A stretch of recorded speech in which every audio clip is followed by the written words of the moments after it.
إن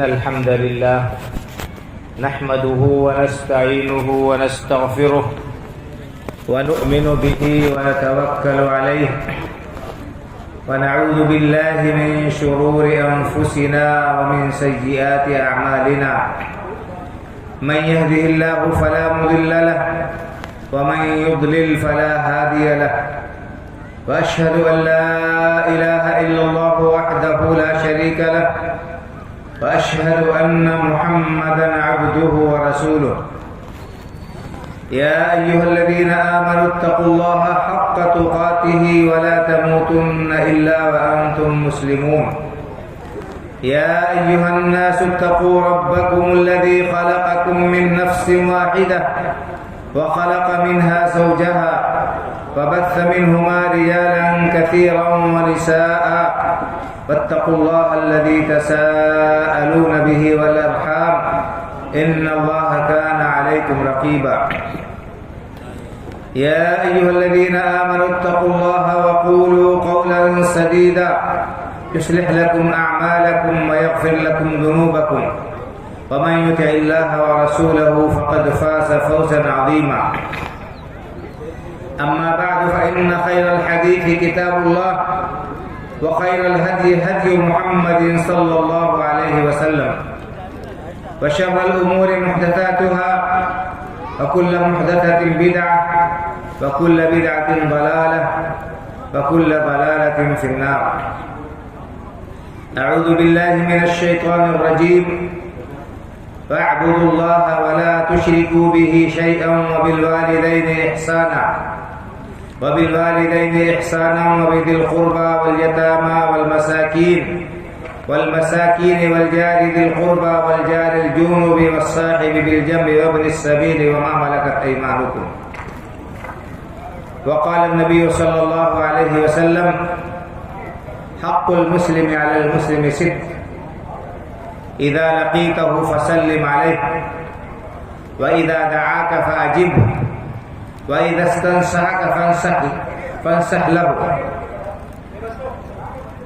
وإذا عطس فحمد الله فشمته وإذا مرض فعده وإذا مات فاتبعه أو كما قال صلى الله عليه وسلم.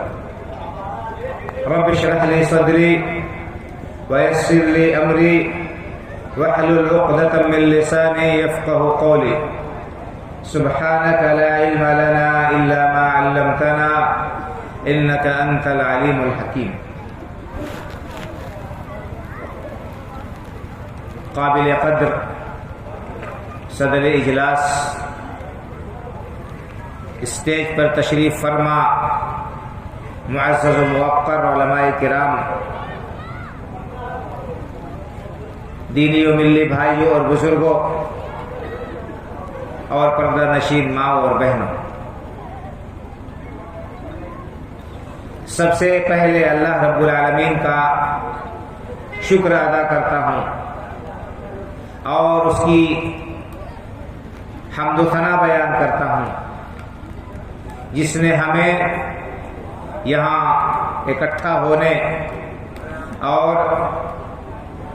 اللہ اس کے رسول صلی اللہ علیہ وسلم کے مبارک فرمودات کو سننے اور ان سے مستفید ہونے کا موقع بخشا. اللہ رب العالمین سے دعا کرتا ہوں کہ پروردگار عالم ہماری اس حاضری کو ہمارے لیے ہر طرح باعث خیر و برکت بنائے اور اس اجلاس سے ہمارے ایمان میں، ہمارے یقین میں تازگی اور قوت پیدا فرمائے اور ہمیں سننے سے زیادہ عمل کرنے کی توفیق عطا فرمائے. آمین. بھائیوں اور بزرگوں، میرا موضوع ہے مسلمانوں کے باہمی حقوق. آج دنیا میں اپنے اپنے حق کو حاصل کرنے کے لیے بڑا شور و ہنگامہ برپا ہے. ہر شخص کو اپنے حق کی اور اس کے حصول یابی کی فکر ہے، اس کے لیے وہ کوشش کرتا ہے، بلکہ حق سے زیادہ حاصل کرنے کی کوشش کرتا ہے۔ لیکن سکے کا دوسرا رخ جو ہے، اس سے عام طور پر ہماری نگاہیں اس سے بند ہو جاتی ہیں۔ ہم اپنا حق تو پہچانتے ہیں اور اس حق کو حاصل کرنے کے لیے کوشش کرتے ہیں، اور کہیں سے بھی اگر ہماری حق تلفی ہوتی ہے، ہمارا حق ہمیں نہیں ملتا ہے ہمارے اپنے گمان کے مطابق، تو ہم کو بڑی تکلیف ہوتی ہے، بڑا ہمیں دکھ ہوتا ہے، ہم بڑا اس کا واویلا مچاتے ہیں۔ لیکن ہمارے اوپر دوسروں کے کیا حقوق ہیں، ہمارے ذمے کیا لوگوں کے حقوق بنتے ہیں، اس کو جاننے اور اس کو ادا کرنے کی فکر بہت کم لوگوں کو ہوتی ہے۔ تو اللہ رب العالمین نے قرآن کریم کے اندر اور اللہ کے رسول صلی اللہ علیہ وسلم نے احادیث مبارکہ کے اندر ایک دوسرے کے حقوق متعین کیے ہیں اور بیان فرمائے ہیں اور ان کی ادائیگی کا حکم دیا۔ اگر ہم ایک دوسرے کے حقوق کو پہچاننے لگے اور ہر شخص اپنے ذمے جو حق ہے اس حق کو ادا کرنے کی کوشش کرے، تو ہماری یہ رنجشیں اور تکلیفیں، ایک دوسرے سے گلے شکوے، دشمنی، یہ خود بخود ختم ہو جائے گی یا بہت حد تک کم ہو جائے گی یقینی طور پر۔ موضوع بہت ہی طویل ہے اور آپ حضرات اصل میں معزز اور موقر مہمانوں اور جلیل القدر علماء اور خطباء کی تقاریر سننے کے لیے یہاں تشریف لائے ہیں، اس لیے میں زیادہ وقت نہیں لوں گا، چند موٹی موٹی باتیں آپ کے سامنے بیان کروں گا۔ اللہ رب العالمین نے قرآن کریم کے اندر اور رسول اکرم صلی اللہ علیہ وسلم نے احادیث مبارکہ کے اندر لوگوں کو ایک دوسرے کا حق پہچاننے کی اور ان کی ادائیگی کی بڑی تاکید کی اور اس کا بہت تاکیدی حکم دیا، اور حق تلفی، حق کو دبا لینے، کسی کا حق ہڑپ لینے پر بڑی سخت وعید سنائی۔ تو یہ حقوق جو ہمارے آپس میں ایک دوسرے کے ہیں، ان کے مختلف درجات ہیں، مختلف ان کے مرتبے ہیں۔ کچھ حقوق اور فرائض ان کی ادائیگی ضروری ہے، اگر ان کو ادا نہیں کریں گے تو اللہ کے ہاں گرفت ہوگی، پکڑ ہوگی۔ اور اسی طرح سے کچھ حقوق ایسے ہیں جن کی ادائیگی مندوب ہے، اولا اور بہتر ہے، چاہیے کہ انسان ان کا پاس و لحاظ رکھے، ان حقوق کو ادا کرے۔ میں نے آپ کے سامنے قرآن کریم کی ایک آیت کریمہ تلاوت کی اور اللہ کے رسول صلی اللہ علیہ وسلم کی ایک حدیث پاک پڑھی ہے۔ ان کے اندر اللہ رب العالمین نے اور اللہ کے رسول صلی اللہ علیہ وسلم نے کچھ حقوق بیان فرمائے۔ اللہ رب العالمین کا ارشاد ہے، وَاعْبُدُوا اللَّهَ وَلَا تُشْرِكُوا بِهِ شَيْئًا۔ سب سے پہلے اللہ رب العالمین نے اپنا حق بیان فرمایا کہ اللہ رب العالمین کا بندوں کے اوپر کیا حق ہے۔ وہ حق یہ ہے کہ بندے اللہ رب العالمین ہی کی عبادت و بندگی کریں اور اسی کے سامنے سر بسجود ہوں، اپنی تمام تر عبادات چھوٹی اور بڑی اللہ رب العالمین ہی کے لیے روا اور جائز رکھیں اور شرک سے احتراز کریں، شرک سے بچیں۔ کیوں؟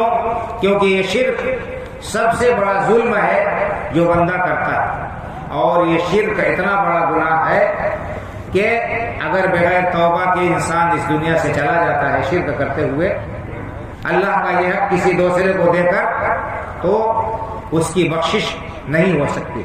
اللہ رب العالمین نے مشرک کے لیے جنت حرام کر دی ہے، اس کا ٹھکانہ جہنم ہے، جیسا کہ اللہ رب العالمین کا ارشاد ہے إِنَّهُ مَن يُشْرِكْ بِاللَّهِ فَقَدْ حَرَّمَ اللَّهُ عَلَيْهِ الْجَنَّةَ وَمَأْوَاهُ النَّارُ وَمَا لِلظَّالِمِينَ مِنْ أَنصَارٍ۔ جو شخص بھی اللہ رب العالمین کے ساتھ شرک کرتے ہوئے دنیا سے رخصت ہوگا، جو شرک جیسے عظیم اور قبیح جرم میں اور گناہ میں مبتلا ہو کر اس دنیا سے رخصت ہوگا، فقد حرم اللہ علیہ الجنہ، اللہ تعالیٰ نے ایسے شخص کے اوپر جنت حرام کر دی، ومأواہ النار، ایسے شخص کا ٹھکانہ جہنم، وما للظالمین من انصار، اور ظالموں کا کوئی بھی مددگار نہیں ہوگا۔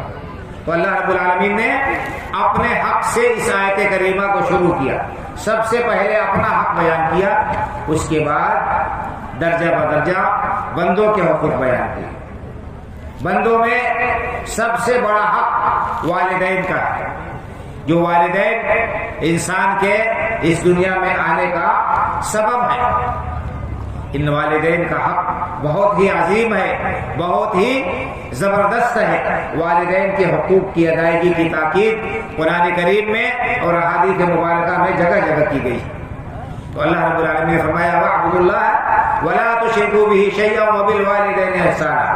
بندوں میں آپس میں ایک دوسرے کے جو حقوق ہیں، سب سے پہلے سب سے قریبی لوگوں کے کا حق جو ہے اس کو اللہ تعالیٰ نے اس آیت کریمہ میں بیان فرمایا کہ والدین کے ساتھ حسن سلوک کرو، والدین کے ساتھ بہترین برتاؤ کرو۔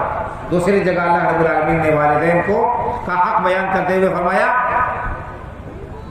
وَقَضَىٰ رَبُّكَ أَلَّا تَعْبُدُوا إِلَّا إِيَّاهُ وَبِالْوَالِدَيْنِ إِحْسَانًا إِمَّا يَبْلُغَنَّ عِندَكَ الْكِبَرَ أَحَدُهُمَا أَوْ كِلَاهُمَا فَلَا تَقُل لَّهُمَا أُفٍّ وَلَا تَنْهَرْهُمَا وَقُل لَّهُمَا قَوْلًا كَرِيمًا وَاخْفِضْ لَهُمَا جَنَاحَ الذُّلِّ مِنَ الرَّحْمَةِ وَقُل رَّبِّ ارْحَمْهُمَا كَمَا رَبَّيَانِي صَغِيرًا۔ یہاں پر بھی اللہ رب العالمین نے سب سے پہلے اپنا حق بیان فرمایا۔ تمہارے رب کا یہ فیصلہ ہے، اس کا یہ فرمان ہے کہ اسی کی عبادت کرو، اس کے علاوہ کسی اور کی عبادت نہ کرو۔ وبالوالدین احسانا، اور والدین کے ساتھ حسن سلوک کرو، والدین کے ساتھ بہترین برتاؤ کرو۔ اما یبلغن عندک الکبر احدهما او کلاهما فلا تقل لهما اف ولا تنهرهما وقل لهما قولا کریما۔ اللہ رب العالمین نے فرمایا کہ والدین اگر بڑھاپے کی عمر کو پہنچ جائے یا ان میں سے کوئی ایک بڑھاپے کی عمر کو پہنچ جائے تو ان کو تم اف تک نہ کہو، ان کی کسی بات پر زبان سے ناگواری کا اظہار تک نہ کرو۔ ولا تنہرہما، اور ان سے ترشروئی سے بات نہ کرو، انہیں ڈانٹو ڈپٹو نہیں۔ وقل لہما قولا کریما، ان سے نرمی سے، ادب سے، آہستگی کے ساتھ ان سے بات کرو۔ واخفض لہما جناح الذل من الرحمہ، اور رحمت سے ان کے لیے رحمت کے بازو، نرمی کے بازو بچھا دو اور ان کے لیے دعا کرو۔ وقل رب ارحمہما کما ربیانی صغیرا، اے پروردگار میرے والدین پر اسی طرح رحم فرما جیسے انہوں نے بچپنے میں میرے اوپر رحم کیا تھا، مہربانی کی تھی۔ اپنے بچپنے کو یاد کرو، جب تم پیدا ہوئے تھے کس قدر مجبور تھے، کس قدر بے بس تھے، بے سہارا تھے، اور تم نہ خود سے کھا سکتے تھے، نہ پی سکتے تھے، نہ قضائے حاجت کر سکتے تھے، نہ اپنا دکھ اور تکلیف کسی کو بیان کر سکتے تھے۔ یہ تمہارے والدین تھے جنہوں نے تمہارے لیے ساری قربانیاں دی اور تمہیں پالا پوسا، زمانے کے دستبرد سے، زمانے کے سرد و گرم سے تمہیں بچایا۔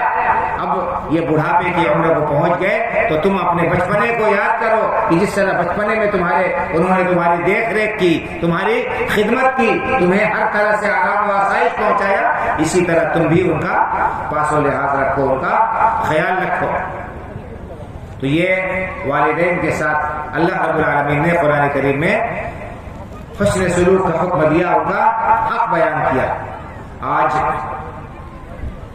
بہت سارے گھروں میں یہ تکلیف دہ صورتحال پیش آتی ہے کہ اولاد والدین جب بوڑھے ہو جاتے ہیں تو ان کی ناقدری کرتی ہے، ان کا خیال نہیں رکھتی اور ان کی ضروریات کی تکمیل میں غفلت سے کام لیتے ہیں۔ بہت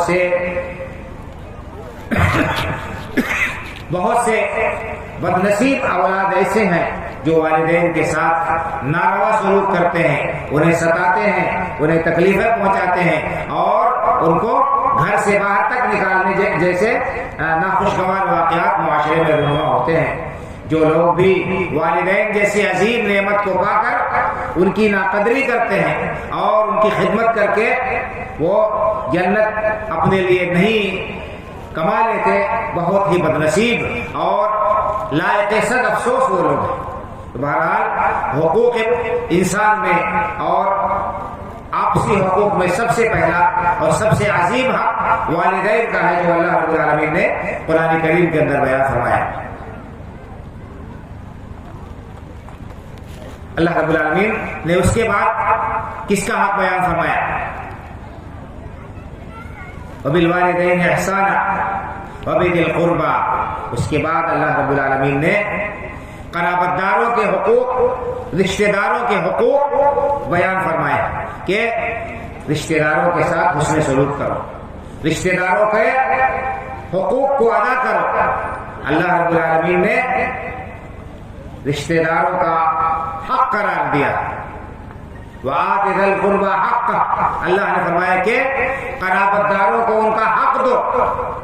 تو ہم اگر کسی اپنے رشتہ دار کے ساتھ حسن سلوک کر رہے ہیں، ان کے ساتھ اچھا برتاؤ کر رہے ہیں، ان کی ہم مدد کر رہے ہیں، تو ہم ان کے اوپر کوئی احسان نہیں کر رہے ہیں۔ یہ ان کا حق ہے ہمارے اوپر کہ ہم ان کی خبر گیری کریں، ان کے حال احوال دریافت کریں اور ان کے دکھ درد میں ان کے ہم شامل حال ہوں۔ اور رشتہ داری جوڑنے کی بڑی فضیلت بیان کی گئی ہے اور رشتہ ناتوں کو توڑنے کی اسی طرح بڑی سخت وعید بھی بیان کی گئی۔ اللہ کے رسول صلی اللہ علیہ وسلم کا ارشاد گرامی ہے، من احب ان يبسط له في رزقه وان يسع له في اثره فليصل رحمه۔ جس شخص کو یہ بات اچھی لگے کہ اس کی عمر لمبی ہو، اس کی عمر میں برکت ہو اور اس کو روزی اللہ رب العالمین اس کی روزی میں برکت دے، تو اسے چاہیے کہ وہ صلہ رحمی کرے، رشتے ناتوں کا خیال رکھے، رشتے ناتوں کو جوڑے اور ان سے ان کے حقوق کو ادا کرے۔ تو اللہ رب العالمین نے رشتے داروں کا حق بیان کیا کہ رشتے داروں کا خیال رکھا جائے، ان کی ضروریات کی تکمیل کی جائے اور رشتے ناطے کو کاٹنے کی بڑی سخت وعید بیان کی گئی۔ حدیث پاک میں اللہ کے رسول صلی اللہ علیہ وسلم نے ارشاد فرمایا کہ دو گناہ ایسے ہیں کہ آخرت سے پہلے دنیا میں بھی اللہ رب العالمین ان کی سزا بندے کو دے دیتا ہے۔ اور وہ دو گناہ کون سے ہیں؟ البغی وقطیعۃ الرحم۔ ایک ظلم ہے، زیادتی ہے کسی کے اوپر، اور دوسرے رشتوں ناتوں کو کاٹنا ہے، رشتوں کو توڑنا ہے، رشتوں کو تار کر دینا ہے۔ اللہ رب العالمین نے قرآن کریم میں ایسے لوگوں کے اوپر لعنت بھیجی ہے جو رشتوں کو توڑتے ہیں، رشتوں کو کاٹتے ہیں اور لوگوں کے درمیان دشمنی اور عداوت پیدا کرتے ہیں۔ قرآن کریم میں اللہ رب العالمین کا ارشاد ہے، فَهَلْ عَسَيْتُمْ إِن تَوَلَّيْتُمْ أَن تُفْسِدُوا فِي الْأَرْضِ وَتُقَطِّعُوا أَرْحَامَكُمْ أُولَئِكَ الَّذِينَ لَعَنَهُمُ اللَّهُ وَأَصَمَّهُمْ۔ یہ اللہ رب العالمین نے بیان فرمایا کہ ایسا تو نہیں کہ جب اللہ تعالیٰ تمہیں زمین میں اختیار و اقتدار دے دے گا، زمین میں اللہ تعالیٰ تمہیں قوت و طاقت دے دے گا تو تم زمین میں فتنہ فساد برپا کرنے لگو گے اور رشتوں ناتوں کو کاٹنے لگو گے۔ اگر ایسا کرو گے، جو لوگ ایسا کریں گے پاور میں آ کر، طاقت میں آ کر اور اللہ رب العالمین کی طرف سے قوت پا کر جو لوگ ظلم و زیادتی کریں گے اور فتنہ و فساد برپا کریں گے، رشتوں کو توڑیں گے اور کاٹیں گے، اللہ رب العالمین نے فرمایا کہ ایسے لوگوں پر اللہ رب العالمین کی لعنت ہے۔ اللہ رب العالمین نے ایسے لوگوں کے اوپر لعنت بھیجی ہے، ایسے لوگوں پر اللہ کی لعنت و پھٹکار پڑتی ہے۔ تو بھائی اور بزرگوں، یہ رشتوں ناتوں کو جوڑنے کی تاکید کی گئی ہے قرآن کریم کے اندر اور احادیث مبارکہ کے اندر، اور رشتوں کو توڑنے کی بڑی سخت وعید بیان کی گئی ہے۔ آج ہم اپنے معاشرے پر جب نگاہ ڈالتے ہیں، اپنے معاشرے کا جائزہ لیتے ہیں اور کھنگالتے ہیں لوگوں کے آپسی تعلقات کو، تو ہمیں بڑے افسوس کے ساتھ کہنا پڑتا ہے کہ ہمارے آپسی تعلقات خوشگوار نہیں ہیں۔ عام طور پر رشتوں ناتوں میں کھٹاس پائی جاتی ہے، آپس میں کشیدگی اور تناؤ پایا جاتا ہے، لوگ ایک دوسرے سے من مٹاؤ رکھتے ہیں اور ایک دوسرے کی بدخواہی کرتے ہیں۔ ایک مسلمان کا یہ شیوا و شعار نہیں ہو سکتا ہے، اور جو لوگ ایسا کرتے ہیں ان کے لیے بڑی سخت وعید ہے۔ ایسے لوگوں کو سچے دل سے اللہ کی بارگاہ میں توبہ کرنا چاہیے، اپنے تعلقات کو استوار رکھنا چاہیے، اپنے تعلقات صحیح کر لینے چاہیے، تاکہ اللہ رب العالمین کے غضب سے، اللہ کی لعنت سے، اللہ کی پھٹکار سے اور اس کے عذاب سے بچ سکے۔ اور اللہ کے رسول صلی اللہ علیہ وسلم نے ان لوگوں کی بڑی فضیلت بیان کی ہے جو رشتہ داروں کی طرف سے بدسلوکی اور بے رخی کے باوجود بھی رشتوں کو جوڑنے کی کوشش کرتے ہیں، اپنے طور پر اپنے تئیں وہ رشتوں ناتوں کو جوڑنے کی کوشش کرتے ہیں۔ ایسے لوگوں کے لیے بڑی بشارت آئی ہے۔ حدیث میں اللہ کے رسول صلی اللہ علیہ وسلم نے بیان فرمایا، لیس الواصل بالمکافئ انما الواصل الذی یصل الی قطع، او کما قال صلی اللہ علیہ وسلم۔ آپ نے فرمایا کہ جو برابری کا مقابلہ کرتا ہے، جو ادلے بدلے کے طور پر کسی سے تعلق رکھتا ہے، حقیقت میں وہ صلہ رحمی کرنے والا نہیں۔ ہمارا رشتہ دار ہم سے تعلق رکھ رہا ہے تب ہم اس سے تعلق رکھیں گے، یہ برابری والا معاملہ ہو گیا۔ کہہ رہے کہ حقیقت میں یہ صلہ رحمی نہیں ہے کہ جو آپ سے تعلق رکھے آپ اس سے تعلق رکھیں، بلکہ اصلی صلہ رحمی یہ ہے کہ اگر آپ کا رشتہ دار آپ کو چھوڑتا ہے، آپ سے قطع تعلق کرتا ہے، تو بھی آپ کوشش کریں اس سے تعلق استوار رکھنے کی، آپ کوشش کریں اس سے اپنے تعلقات کو خوشگوار رکھنے کی۔ ایک حدیث میں آتا ہے کہ ایک صحابی نے رسول اکرم صلی اللہ علیہ وسلم سے استفسار کیا، پوچھا، اے اللہ کے رسول صلی اللہ علیہ وسلم، میرے رشتہ دار ہیں کہ میں ان سے رشتہ جوڑتا ہوں، میں ان سے تعلق قائم کرتا ہوں، لیکن وہ تعلق توڑتے ہیں، میں ان کے ساتھ صلہ رحمی کرتا ہوں لیکن وہ میرے ساتھ برا سلوک کرتے ہیں، میرے ساتھ اچھا برتاؤ نہیں کرتے ہیں۔ تو اللہ کے رسول صلی اللہ علیہ وسلم نے فرمایا کہ اگر ایسا ہے جیسا کہ آپ کہہ رہے ہیں کہ آپ کے رشتہ دار آپ سے قطع تعلق کر رہے ہیں، آپ کے ساتھ برا سلوک کر رہے ہیں، اس کے باوجود بھی آپ ان کے ساتھ حسن سلوک کر رہے ہیں، آپ رشتے کو جوڑ رہے ہیں، تو گویا کہ آپ ان کے منہ میں گرم راکھ بھر رہے ہیں۔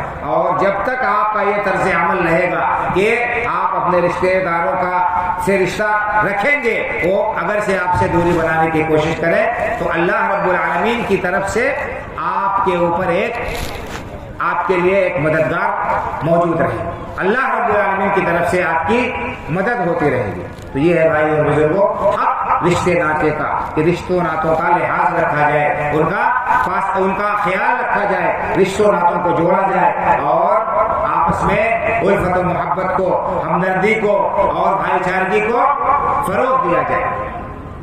یہ دوسرا حق اللہ رب العالمین نے بیان فرمایا۔ والدین کے بعد قرابت داروں کا حق ہے، اس کے بعد فرمایا والیتامی۔ اسی طرح سے معاشرے کے اندر بہت سارے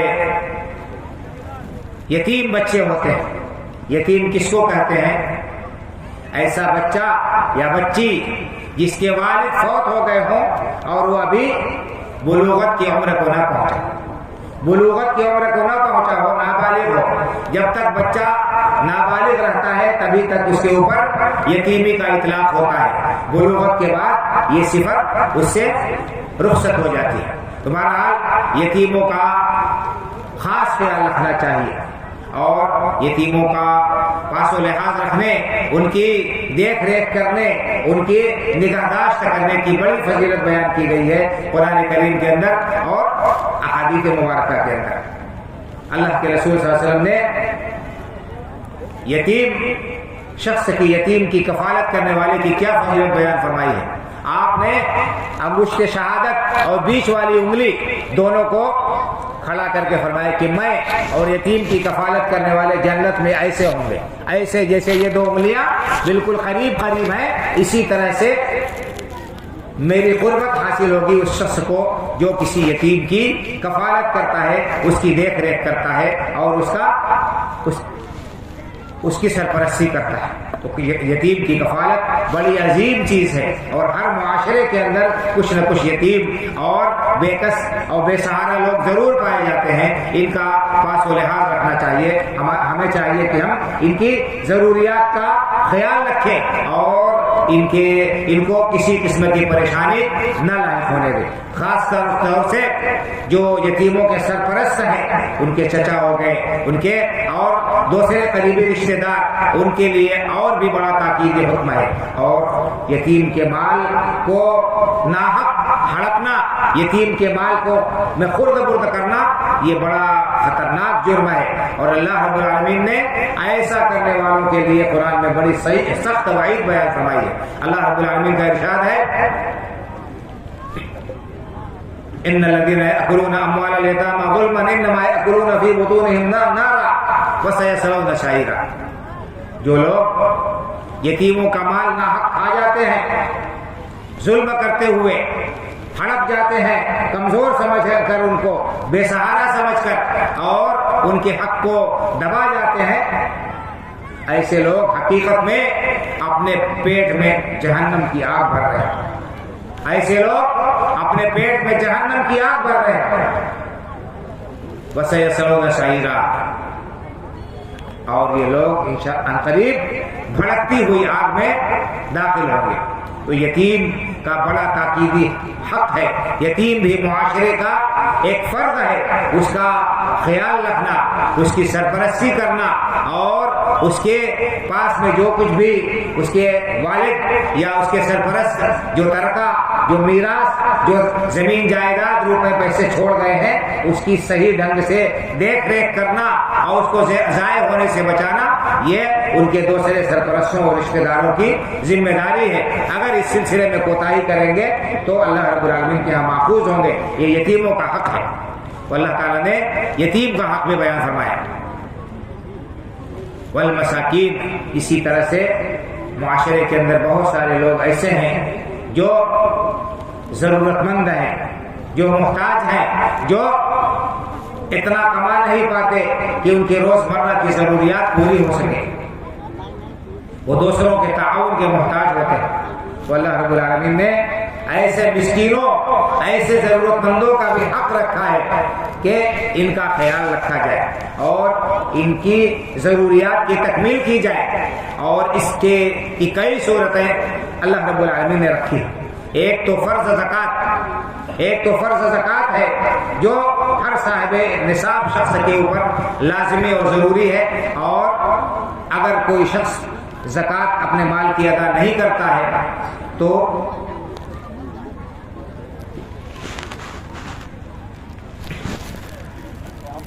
ایسا شخص بڑی سخت وعید کا مستحق ہے۔ تو بہرحال مسکینوں کے حق کا حق رکھا گیا ہے قرآن کریم کے اندر اور احادیث مبارکہ کے اندر، اور اس کی بڑی فضیلت، اس کی بڑی تاکید کی گئی ہے۔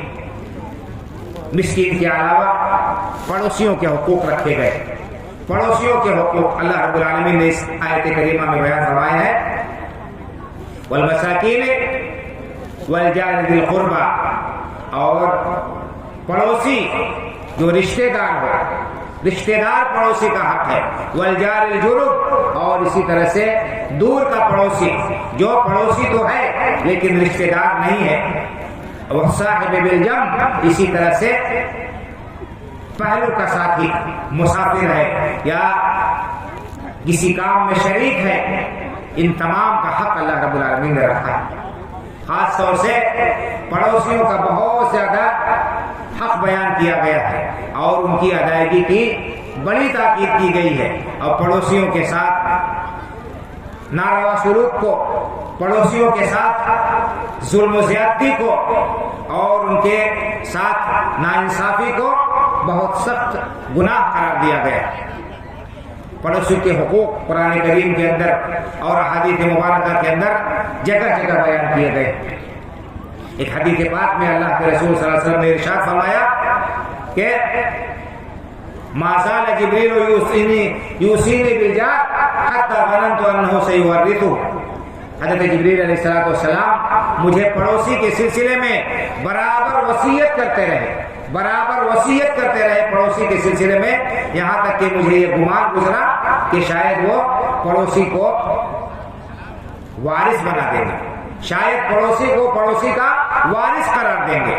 اتنی زیادہ تاکید اللہ کے رسول صلی اللہ علیہ وسلم کو حضرت جبریل علیہ السلام پڑوسی کے سلسلے میں کرتے رہے۔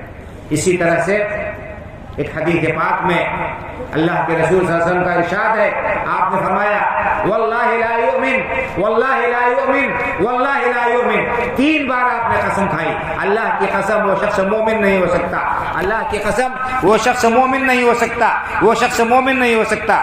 پوچھا گیا کون؟ تو آپ نے فرمایا کہ من لا یأمن جارہ بوائقہ، جس کا پڑوسی اس کی شرارتوں سے، اس کی بدماشیوں سے، اس کی شر انگیزیوں سے محفوظ نہ ہو، وہ شخص مومن نہیں ہو سکتا۔ یہ بات اللہ کے رسول صلی اللہ علیہ وسلم نے قسم کھا کے بیان فرمائی۔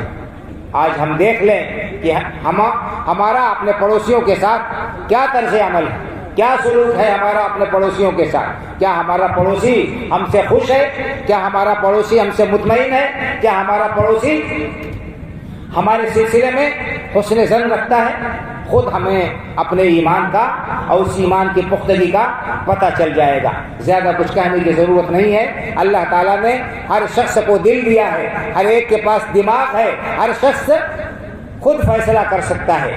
اس حدیث پاک کی روشنی میں اللہ کے رسول صلی اللہ علیہ وسلم نے یہ فرمایا کہ وہ شخص مومن نہیں ہو سکتا جس کا پڑوسی اس کی شر انگیزیوں سے، اس کی شرارتوں سے محفوظ نہ رہے۔ تو کیا ہم اپنے پڑوسی کو خوش رکھتے ہیں یا ہمارا پڑوسی ہم سے مطمئن ہے؟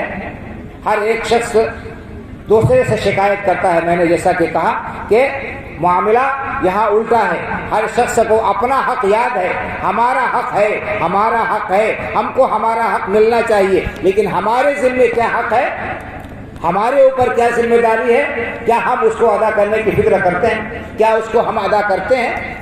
یہ سوچنے کی بات ہے بھائی اور بزرگوں۔ گفتگو بہت لمبی ہو جائے گی۔ ایک آیت کریمہ جو میں نے آپ کے سامنے پڑھی تھی، اس کے چند نکات یا اس میں جو لوگ مذکور ہیں ان میں سے بعض چیزوں پر میں نے روشنی ڈالی۔ اللہ نے فرمایا کہ والجار ذی القربہ، جو پڑوسی ہے، رشتہ دار ہے، اس کا 2 حق ہے، ایک پڑوس کا حق ہے، دوسرے رشتہ داری کا حق ہے۔ دوسرے الجار الجنوب، جو پڑوسی ہے لیکن رشتہ دار نہیں ہے، پڑوسی ہونے کی حیثیت سے اس کا حق ہے، اس حق کو ادا کرنا لازمی اور ضروری ہے۔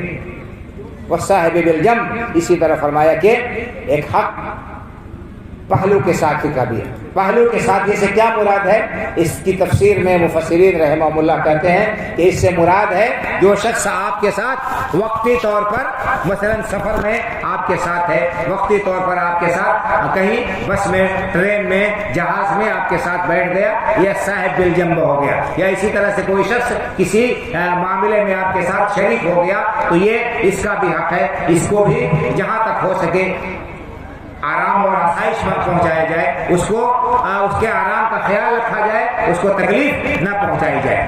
وابن السبیل، اسی طرح سے فرمایا اللہ رب العالمین نے کہ مسافر کا بھی حق ہے۔ کوئی مسافر آتا ہے تو اس مسافر کی، اس پردیسی کی بھی خبر گیری ہونی چاہیے، اس کا بھی حق ہے، اس کو بھی کھانا پانی پوچھا جائے، اس کی خبر خیریت معلوم کی جائے، اور اگر اس کو کوئی اور ضرورت ہے تو اس کی تکمیل کی جائے۔ اسی طرح فرمایا وما ملکت ایمانکم، تمہارے ہاتھ جن کے مالک ہیں، تمہارے زیر دست، تمہارے زیر کفالت، تمہارے زیر نگرانی جو لوگ ہیں، تمہارے مزدور اور ملازم جو ہیں، وہ بھی، ان کا بھی حق ہے، وہ بھی انسان ہے تمہاری طرح سے، ان کے بھی دکھ اور سکھ، آرام اور راحت کا خیال رکھو۔ ان کو یہ نہ سمجھو کہ اللہ نے تمہیں ان کا مالک بنا دیا ہے تو ان کو جانور کی طرح سے استعمال کرو اور ان کا حق ادا نہ کرو، ان کو ان کی مزدوری نہ دو، ان کو آرام نہ کرنے دو، اور ان کے جو دوسری ضروریات ہیں، ان کے جو جائز حقوق ہیں ان کو پورا نہ کرو۔ یہ کسی بھی طرح سے جائز نہیں ہے، یہ کسی بھی طرح سے درست نہیں ہے۔ اور اللہ کے رسول صلی اللہ علیہ وسلم نے آخری وصیت جو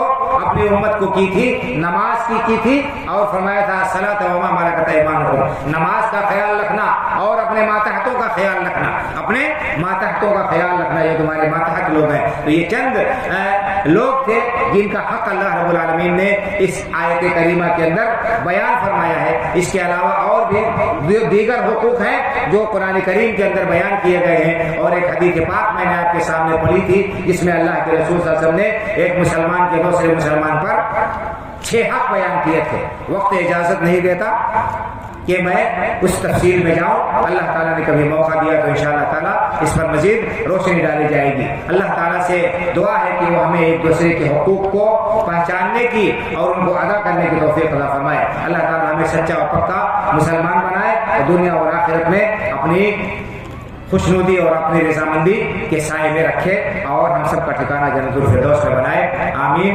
اقول قولی ھذا واستغفر اللہ لی ولکم ولسائر المسلمین فاستغفروہ من کل ذنب انہ هو الغفور الرحیم، وصلی اللہ علی نبینا محمد وعلی آلہ وصحبہ اجمعین، والسلام علیکم ورحمۃ اللہ وبرکاتہ۔ وعلیکم السلام ورحمۃ اللہ وبرکاتہ۔ جزاک اللہ خیرا، بارک اللہ فیک۔